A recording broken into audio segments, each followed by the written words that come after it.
नमस्कार, जय हिंद। तो आज हम स्टार्ट करेंगे यूनिट 8 जिसका नाम है सूचना और संचार प्रौद्योगिकी, यानी कि इसे इंग्लिश में कहते हैं इंफॉर्मेशन एंड कम्युनिकेशन टेक्नोलॉजी, जिसे शॉर्ट फॉर्म में कहते हैं आईसीटी। तो देखिए, ये बहुत इंपॉर्टेंट है। आपको पता है कि 4 या 5 क्वेश्चन इसमें से आते हैं, यानी कि अगर आपने अच्छे से किया तो आपके 5 क्वेश्चन यानी कि 10 नंबर आपके पक्के हो जाएंगे। तो जो आपको मैं समझाऊंगा आप उसे गौर से समझिए, तो अच्छे से करिए, आपका ये आसानी से हो जाएगा। तो आपको इसमें पूरा करवाया जाएगा यूनिट 8, तो आप इसे डेली देखिए, ध्यान से देखिए।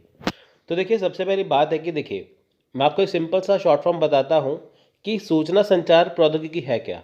आप देखिए, पहले के ज़माने में जब आप चिट्ठी लिखा करते थे तो आप उसे बाय पोस्ट भेजते थे, डाक जरिए। अब देखिए, आपने चिट्ठी लिखी, मान लीजिए जब दिल्ली में रहते हैं, आपने चिट्ठी लिखी मुंबई के लिए, है ना। मुंबई के लिए आपने चिट्ठी लिखी दिल्ली से, आपने चिट्ठी लिखी तो वहाँ मुंबई पहुंची 15 दिन बाद। तो देखिए, एक चिट्ठी पहुंचाने के लिए 15 दिन लग गए। लेकिन सूचना संचार प्रौद्योगिकी में यानी कि टेक्नोलॉजी में क्या हुआ कि आपने चिट्ठी नहीं भेजी, आपने ईमेल किया। यानी कि पहले के ज़माने में देखिए, जब हम चिट्ठी लिखते थे तब हमें 10-15 दिन लगते थे पहुंचने में, लेकिन आजकल के ज़माने में हम ईमेल भेजते हैं, वो मिलती है 2 सेकंड में। तो कहाँ 15 दिन, कहाँ 2 सेकंड। तो ये किससे संभव हुआ? ये संभव हुआ प्रौद्योगिकी से, यानी कि टेक्नोलॉजी से। आज आप घर बैठे बैठे ऑनलाइन क्लास मेरी देख रहे हैं, ये किसकी वजह से पॉसिबल है? ये पॉसिबल है टेक्नोलॉजी की वजह से, प्रौद्योगिकी की वजह से। आजकल आप वॉइस कॉल कर सकते हैं, वीडियो कॉल कर सकते हैं, सब तरह की आप कॉल कर सकते हैं। तो किससे पॉसिबल है? टेक्नोलॉजी की वजह से, यानी कि प्रौद्योगिकी की वजह से। तो ये है सूचना संचार और प्रौद्योगिकी, यानी कि देखिए, जो काम टेक्नोलॉजी हमारा आसान बना दे वो है प्रौद्योगिकी।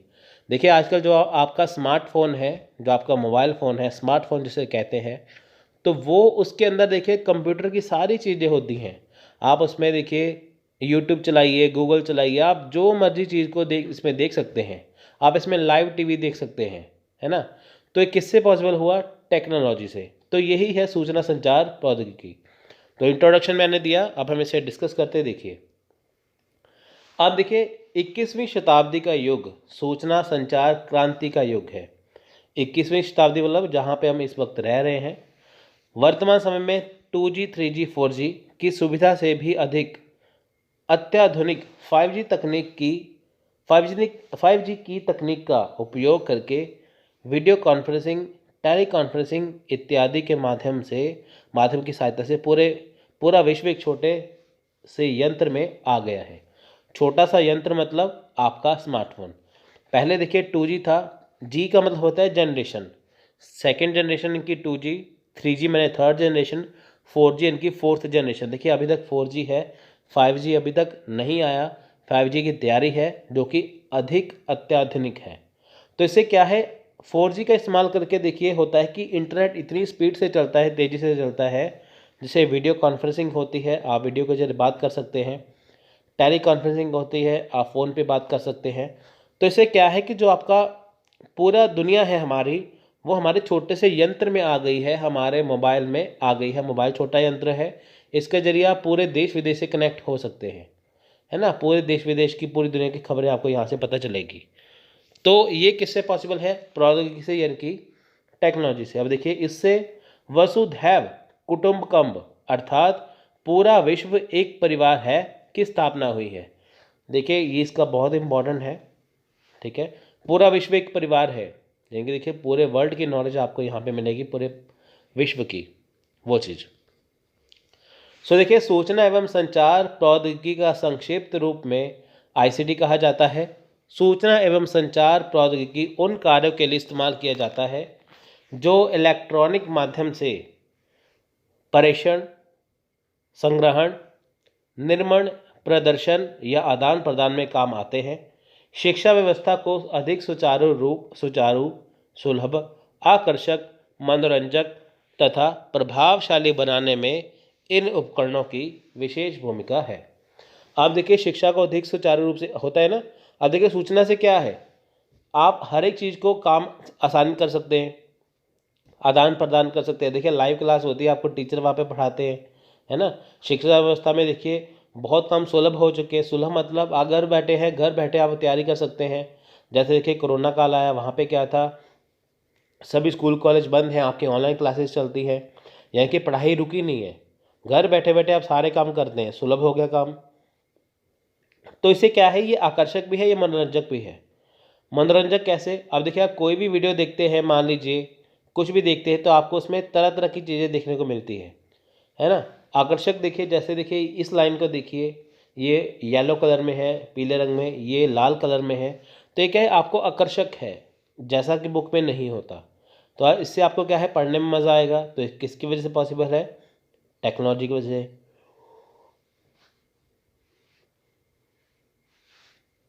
ज्ञान का निर्माण, संचयन, स्थानांतरण एवं विकास में सूचना एवं संचार तकनीक के विभिन्न साधनों की उपयोगिता महत्वपूर्ण है। अब देखिए इसमें क्या है कि ज्ञान के निर्माण में बहुत सारी चीज़ें जरूरी है, विकास है, सब कुछ है इसके अंदर। संस्कृत में देखिए संचार शब्द का निर्माण चर, धातु तथा सम, उपसर्ग और अप्रत्यय के योग द्वारा निर्मित हुआ है, जिसका अर्थ समायक अथवा सही ढंग से चलना है। देखिए संचार को संस्कृत भाषा में चर धातु ये कहते हैं। इसका मतलब क्या है कि सही ढंग से चलना। संचार मतलब सही ढंग से चलना। अब देखिए संचार है ना, आप किसी से फ़ोन में बात करते हैं, मैं आपको ये वीडियो दे रहा हूँ, ये संचार है ना आपका मेरा, यानी कि वो चीज़ सही ढंग से चलती है। अंग्रेजी शब्द इन्फॉर्मेशन की उत्पत्ति लैटिन भाषा के इन्फॉर्मेयर अर्थात इन्फॉर्मेशन शब्द के माध्यम से हुई है, जिसको हिंदी में अर्थ है सूचित करना या मस्तिष्क को निर्देशित करना अर्थात अथवा शिक्षा देना है। तथा कम्युनिकेशन देखिए लैटिन भाषा के कम्युनिकेयर से उत्पन्न हुआ है, जिसका अर्थ है सूचना भेजने या प्राप्त करने का साधन। देखिए इसमें समझाने वाला कुछ नहीं है, आपको ऐसे ही याद करना है। शब्द टेक्नोलॉजी शब्द जो है वो ग्रीक भाषा के टेक और एवं लोगोस को एक साथ मिलाकर हुआ है, जिसका अर्थ है ऐसे क्रियाकलाप, शिल्प या तकनीक जो व्यवस्थित ढंग से किए गए हों। इस प्रकार इन सबको साथ मिलाकर इंफॉर्मेशन कम्युनिकेशन एंड टेक्नोलॉजी से तात्पर्य है कि सूचना का व्यवस्थित ज्ञान अर्जन करना। ठीक है, तो यानी कि सिंपल सी बात क्या है कि टेक्नोलॉजी का मतलब क्या हुआ कि वो चीज़ें, वो सूचनाएं जिनको व्यवस्थित रूप से, व्यवस्थित ढंग से पेश किया गया है, वो चीज़, यानी कि सूचना को व्यवस्थित ढंग से पेश करना। देखिए सूचना एवं संचार प्रौद्योगिकी के महत्वपूर्ण तथ्य क्या है।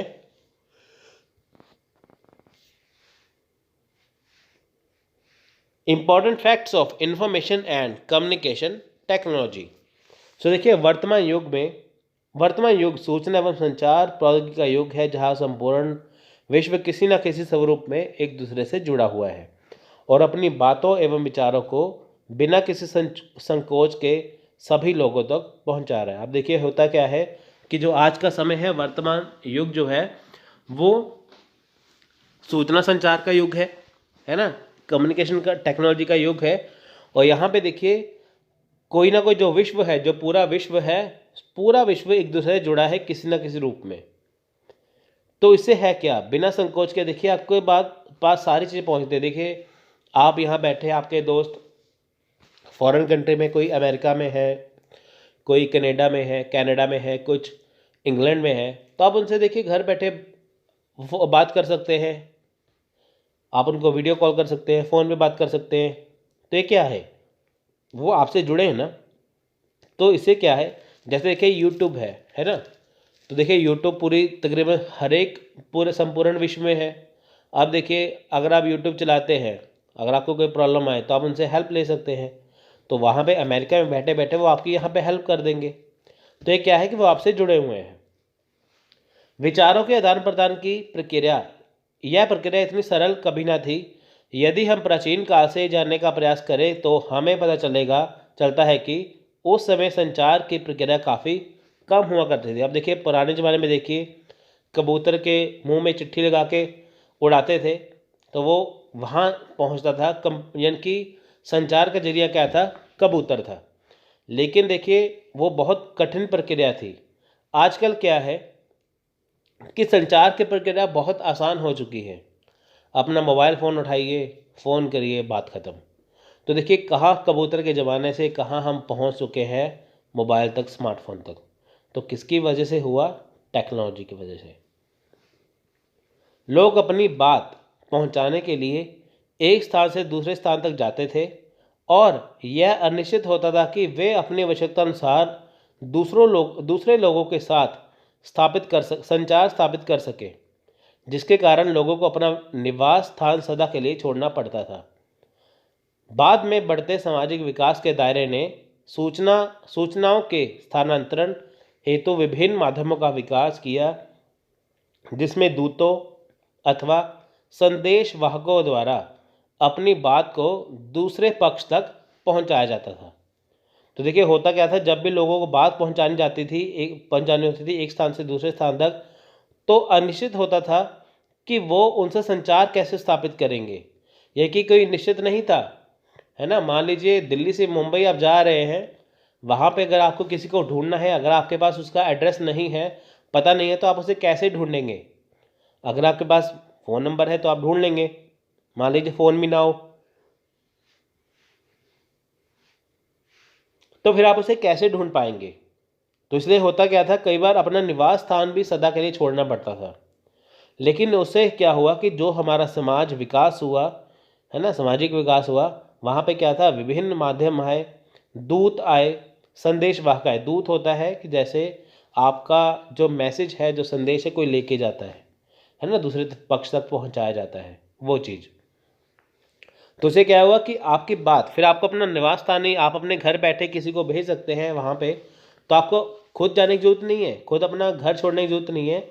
आपका दूत जो है, संदेश वाहक है, आपकी बात को पहुँचाएगा, है ना, वो पहुँचाता था। मान लीजिए पहले खुद जाते थे, फिर आपने दूत को भेजा, संदेश वाहक को भेजा। अब वही काम हमारा मोबाइल फ़ोन कर रहा है, स्मार्टफोन। इन संदेश वाहकों की चर्चा भारतीय पौराणिक गाथाओं एवं कहानियों में भी मिलती है। इसी प्रकार विभिन्न देशों से आए यात्रियों द्वारा वर्णित लेखों, चर्चाओं एवं पुस्तकों तथा अभिलेखों द्वारा भी संचार एवं सूचनाओं का आदान प्रदान किया जाता था। अब देखिए हमारे देश में बहुत सारे यात्री आए, है ना। अब देखिए मौर्य काल जब था, चंद्रगुप्त मौर्य के काल में मेगास्थनीज आया था, है ना। मेगास्थनीज आया था यहाँ से, है ना, यमन से आया था वो मेगास्थनीज। तो उसने आके यहाँ पे देखिए इंडिका बुक लिखी थी चंद्रगुप्त मौर्य के ऊपर। फिर उसने बताया था कि मौर्य काल ऐसा था, मौर्य काल वैसा था, है ना। इंडिका बुक से तो पता चलता है। अब वो देखिए जो मेगास्थनीज था, तो वो भी तो दूत ही था, है ना, वो भी तो दूत था ना उसका। तो तभी तो वो यहाँ पे आया। अब ऐसा तो है नहीं कि राजा खुद ही यहाँ पे आए। इसलिए देखिए तदोपरांत लोगों के बीच पत्राचार द्वारा संचार की विधि को विकसित किया गया एवं विभिन्न अन्य माध्यमों जैसे इलेक्ट्रॉनिक उपकरणों, मशीनों, ग्रामोफोन, दूरभाष, दूरदर्शन, रेडियो इत्यादि सेवा का विकास हुआ। फिर देखिए क्या हुआ कि पहले लोग खुद जाते थे, वे दूध भेजते थे। फिर क्या हुआ, और विकास हुआ। फिर पत्राचार हुआ, चिट्ठी लिखने का काम हुआ, है ना, चिट्ठी लिखने का काम हुआ। उसके बाद क्या हुआ कि मशीनें आई, इलेक्ट्रॉनिक मशीनें, जैसे ग्रामोफोन आ गए, दूरभाष आ गए, यानी कि टेलीफोन आ गए, दूरदर्शन आ गया, रेडियो आया, इसका विकास हुआ। तो इससे क्या था, संचार का काम आसान हो गया। अब देखिए गवर्नमेंट ने कुछ भी आपको बताना हो तो वो आपको अखबारों में लिख के बता देगी, पत्राचार में, है ना, रेडियो के जरिए, टेलीविज़न के जरिए बता देगी आपको। सो देखिए सूचना संचार की परिभाषा क्या है। देखिए सूचना प्रौद्योगिकी से संबंधित संक्षिप्त विश्वकोश कहते हैं। सूचना प्रौद्योगिकी को सूचना से संबद्ध माना गया है। इस प्रकार के विचार कंप्यूटिंग का शब्दकोश में विभक्त किया गया है। अब देखिए सिंपल सी बात क्या है, यहाँ पे जो इंसाइक्लोपीडिया है वहाँ पे क्या लिखा है विश्वकोश में कि सूचना संचार जो है वो कंप्यूटिंग है ना, वो चीज़। देखिए ये आपको ऐसे ही याद करनी पड़ेगी, इसको समझने की भी इतनी ज़रूरत नहीं है, एग्ज़ाम में ये ऐसे ही आएगा। आप इसका चाहे स्क्रीनशॉट ले सकते हैं। Macmillan dictionary of information technology में देखिए सूचना संचार को परिभाषित करते हुए यह विचार व्यक्त किया गया है कि कंप्यूटिंग और दूर संचार के सम्मिश्रण पर आधारित माइक्रो इलेक्ट्रॉनिक्स द्वारा मौखिक, चित्रात्मक, मूल पाठ, विषयक और संख्या संबंधित सूचना का अर्जन, संसाधन, भंडारण और प्रसारण। ये कहते हैं कि सूचना क्या है कि जो मौखिक रूप से चित्रों के रूप में या मूल पाठ का जो है या संख्या संबंधी है, तो उससे क्या है, सूचना का अर्जन होता है, सूचना बनाई जाती है, तो उसे संसाधन द्वारा भंडारण या प्रयास किया जाता है। अमेरिकी रिपोर्ट के अनुसार सूचना प्रौद्योगिकी को इन शब्दों में परिभाषित किया गया है। ये कहना है अमेरिकी रिपोर्ट का, सूचना प्रौद्योगिकी का अर्थ है सूचना का एकत्रीकरण, भंडारण, प्रोसेसिंग और प्रसार और प्रयोग। यह केवल हार्डवेयर तथा सॉफ्टवेयर तक ही सीमित नहीं है, बल्कि इस प्रौद्योगिकी के लिए मनुष्य की महत्ता और उसके द्वारा निर्धारित लक्ष्य को प्राप्त करना, इन विकल्पों के निर्माण में निहित मूल्य यह निर्णय के लिए प्रयुक्त मापदंड है कि क्या मानव इस प्रौद्योगिकी को नियंत्रित कर रहा है और उसका ज्ञान संवर्धन हो रहा है। अब देखिए यहाँ पे सिंपल सी बात क्या है, वो कहते हैं कि जो सूचना है उसमें क्या है, उसे एकत्रित किया जाता है, उसका भंडारण किया जाता है। भंडारण मतलब देखिए जैसे आपको मैं लेक्चर दे रहा हूँ तो ये क्या सूचना है, आप इसे PDF फॉर्म में रख सकते हैं, आप इसे लिख सकते हैं, तो आपने इसका भंडारण कर लिया। PDF फॉर्म में आप कंप्यूटर में सेव करेंगे, मोबाइल में सेव करेंगे, तो लिखने के लिए आप अपनी कॉपी में रख लेंगे इसे। तो क्या ये हार्डवेयर सॉफ्टवेयर तक सीमित नहीं है, इसमें क्या है, मनुष्य की महत्ता ज़रूरी है, इसमें जो मानदंड है वो कैसे प्रयोग होते हैं वो ज़रूरी है। वो यूनेस्को के अनुसार देखिए सूचना संचार की परिभाषा क्या है, सूचना प्रौद्योगिकी वैज्ञानिक प्रौद्योगिकी और इंजीनियरिंग विषय है और सूचना की प्रोसेसिंग उनके अनुप्रयोग की प्रबंध तकनीकें हैं। कंप्यूटर और उनकी मानव तथा मशीन के अंतःक्रिया एवं संबद्ध सामाजिक, आर्थिक, सांस्कृतिक विषय हैं। लुइस ए एलन के अनुसार क्या है, संप्रेषण उन सब क्रियाओं का योग है जिनको एक व्यक्ति अपनी विचारधारा को दूसरे व्यक्ति के मस्तिष्क तक पहुंचाने के लिए उसे समझाने के अपनाता है। इसके अंतर्गत कहने, सुनने, समझाने की व्यवस्थित एवं निरंतर क्रियाओं का समावेश होता है। ये कहना है लुइस ए एलन के अनुसार कि संप्रेषण क्या है, संचार क्या है, जब हम एक बात को दूसरे व्यक्ति तक पहुंचाते हैं, कि जब एक व्यक्ति अपनी बात को दूसरे व्यक्ति के मस्तिष्क तक समझाता है, वो चीज़। कीथ डेविस के अनुसार संप्रेषण एक व्यक्ति से दूसरे व्यक्ति की कोई सूचना भाव पहुंचाने की प्रक्रिया है। बेलोज, गिल्सन और ऑडिरॉन संचार को प्रभाषित करते हुए शब्दों, अक्षरों, प्रतीकों या संदेशों द्वारा एक सांप्रदायिकता और एक तरह से जो संगठन के सदस्य दूसरों के साथ अर्थ साझा करता है। एल ए एलन के अनुसार संचार सभी चीज़ों का योग है। एक व्यक्ति तब करता है जब दूसरे व्यक्ति के दिमाग में समझ पैदा करना चाहता है। इसमें एक व्यक्ति और निरंतर समझ शामिल है। तो देखिए हर एक व्यक्ति के कहने का तरीका अलग है, आपको ये ऐसे ही याद करना होगा। कूंज और ओ डोनिल के अनुसार सूचना संचार को दूसरे के दिमाग में एक समझ बनाने के लिए कम से कम दो व्यक्तियों के बीच सूचनाओं के आदान प्रदान के रूप में समझा जा सकता है, चाहे वे संघर्ष को जन्म दे या ना दे। उपयुक्त परिभाषाओं से हम यह निष्कर्ष निकाल सकते हैं कि संचार एक रिसीवर को भेजने की प्रक्रिया है ताकि रिसीवर इसे समझे, इसका जवाब दे। तो देखिए ये आपको ऐसे ही याद करना है। सो देखिए लास्ट है हमारा इसमें, अब हम इसमें देखिए करेंगे सूचना और संचार प्रौद्योगिकी का महत्व, इनकी इंपॉर्टेंस इसकी क्या है। सो देखिए यहाँ पे सूचना प्रौद्योगिकी सेवा अर्थतंत्र का आधार है। अब देखिए अर्थतंत्र का आधार है। आप देखिए जितने भी काम होते हैं आजकल, आप देखिए बैंक में चले जाएंगे, वहाँ पे आपके सारे काम जो है वो कंप्यूटर के ज़रिए होते हैं। आपको देखिए इलेक्ट्रॉनिक जरिए होते हैं ना, वो सारी चीज़ किससे है, वो इससे संबंधित है। ऑनलाइन पेमेंट ऑप्शन आ चुकी है वो चीज़। पिछड़े देशों के सामाजिक और आर्थिक विकास के लिए सूचना संचार प्रौद्योगिकी एक सहायक तकनीक है। अब देखिए जो पिछड़े देश है, सामाजिक आर्थिक विकास नहीं है, तो सामाजिक विकास कैसे, देखिए जैसे यहाँ पे हमारे पास स्मार्टफोन है, सभी के पास पढ़े लिखे हैं, कई जगह पे ऐसा नहीं है, तो उसमें क्या है कि उनके लिए ये ज़रूरी है।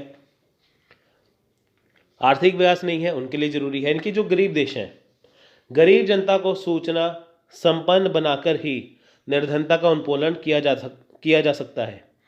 अब देखिए जो गरीब जनता है सूचना संपन्न बनाकर, अब देखिए गरीब जनता उन्हें पता होगा ना कि ऑनलाइन पेमेंट कैसे करनी है ना, तो देखिए उन्हें पता होगा, सूचना संपन्न उन्हें पता होगा कि ऑनलाइन पेमेंट क्या होती है, यूट्यूब से कैसे पढ़ना है, तभी तो वो जान पाएंगे ना। सूचना संबंधता से सशक्तिकरण होता है। अब देखिए सशक्तिकरण तो है ही, आप देखिए अमेरिका के लोग, बाहर के लोग, विदेशों के लोग हमसे आगे हैं। हम पीछे क्यों हैं? क्योंकि हम समाज के साथ चलते नहीं हैं। हमारे देश में 4G है, अब देखिए सभी को 4G फ़ोन चलाना आता है तो आगे है। अब देखिए स्मार्टफोन जिनके पास है उनको सारी चीज़ की समझ है, लेकिन जिनके पास स्मार्टफोन नहीं है तो वो थोड़े से पीछे हैं। तो इससे क्या है, उनका सशक्तिकरण होगा। सूचना तकनीकी प्रशासन और सरकार में पारदर्शिता लाती है, इससे भ्रष्टाचार को कम करने में सहायता मिलती है। अब देखिए इससे क्या है, प्रशासन और सरकार, यानी कि सरकार ने देखिए जो भी नीतियाँ बनाई है वो आपको सरकार की वेबसाइट पे मिल जाएगी। तो इससे क्या है, आप सरकार की नीतियों को जान पाएंगे, सरकार कर क्या रही है, इससे आपको साथ के साथ उनका पता चलता रहेगा। सूचना तकनीक का प्रयोग योजना बनाने, नीति निर्धारण और तथा निर्णय लेने में होता है। अब देखिए योजना बनाई जाती है, इससे नीति निर्धारण है, निर्णय है। योजना देखिए बनाई जाती है, आप देखिए कि सारे काम आजकल इलेक्ट्रॉनिक है, किसी को सरकार का ऑर्डर भेजना है तो वो इलेक्ट्रॉनिक रूप में भेज देगी, ऐसे करके यह नए रोजगार का सृजन करती है। अब देखिए जाहिर सी बात है, सूचना संचार होगा तो नया रोजगार जरूर होगा, है ना। बहुत सारी कंपनीज में देखिए जॉब निकलेंगी, नौकरियां निकलेंगी, वहाँ पे काम आएगा। सूचना प्रौद्योगिकी की सहायता से सरकारी नीतियों को असरदार बनाया जा सकता है। अब देखिए जो सरकार की नीतियां हैं वो असरदार कैसे बनती हैं, अगर सूचना संचार जो है वो अच्छे तरीके से हो। यानी कि देखिए अगर सरकार ने कोई नीति बनाई है, लोगों तक पहुंचानी है, हर एक के पास फ़ोन तो है ही, स्मार्टफोन तो है ही है, तो उसे आसानी तक पहुंचाया जा सकता है। इससे क्या है, असरदार बनती है। साथ ही लोकतंत्र के सभी पहलुओं को जन केंद्रित किया जा सकता है। देखिए लोकतंत्र के जितने पहलू हैं, चाहे आर्थिक है, सामाजिक है, राजनीतिक है, उससे क्या है, लोग सरकार के सभी पहलू को जान पाएंगे। इसलिए सूचना संचार